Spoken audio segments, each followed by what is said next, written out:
మా జామ చెట్టు చక్కగా కాస్తుందండి కాయలు. కానీ కోతులు ఎక్కువగా వచ్చేస్తున్నాయి. అస్సలు ఉంచటం లేదు.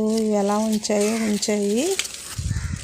ఇంత బాగాను చాలా తీయగా ఉంటాయి.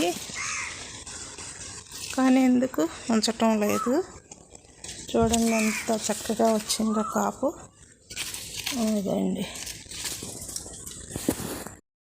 మా పెరట్లో బొబ్బాస్ పళ్ళు పండుతున్నాయి కదండి. ఈరోజు కోయించాను.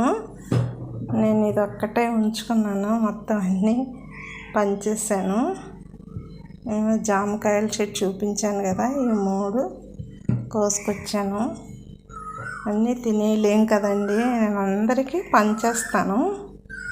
నాకు కావలసినన్ని ఉంచుకొని.